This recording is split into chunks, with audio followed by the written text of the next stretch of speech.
前日有香港抽水王之稱嘅林作喺其社交網上面分享咗多張佢同女友瑞美嘅婚紗照，並高調嘅宣布佢已同瑞美結婚。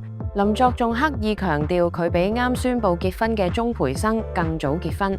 佢所發嘅相就係佢嘅婚紗照啦，請大家祝福佢哋啦。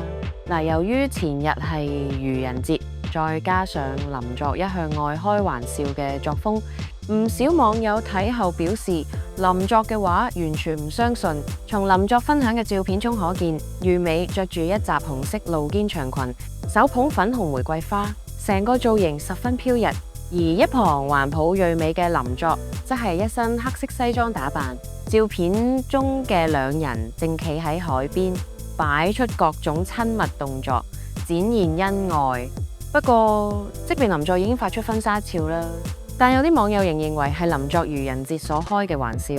亦都提及咧，如果係真係瑞美，點解對林作愛嘅宣言並未做出任何表態？咁對於此事咧，港媒咧亦都係第一時間聯絡到林作，向佢詢問與瑞美結婚一事係咪屬實。林作坦言，佢之所以官宣結婚，係同啱結婚嘅鍾培生有關。林作喺同港媒提及結婚嗰陣呢，仲不忘調侃鍾培生，稱佢透過鍾培生結婚一事，感到原來結婚係可以咁浮誇、嘩眾取寵以及兒戲嘅一件事。其實早喺2年前嘅愚人節，林作亦都曾經曬出一組婚紗照，並開心嘅發文話佢要同瑞美舉辦婚禮。不過咧，當時林作嘅舊愛咧，麥明詩啊，咁會係新婚。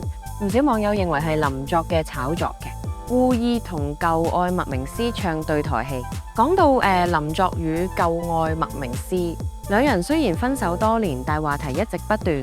林作與麥明詩喺分手之後未能做到體面分開，兩人曾經多次隔空開戰。事後林作嘅現女友瑞美為咗林作嘅母親隔空嘲諷麥明詩，指佢故意博流量，令林作母親陷入輿論嘅漩渦，仲直指麥明詩腦子有問題。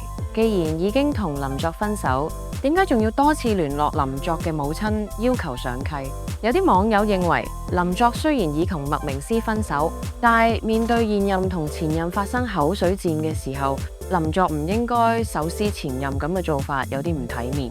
咁樣做令到舊愛麥明詩非常難堪。咁即便兩人分手後唔再係朋友，但亦都唔應該好似死敵咁樣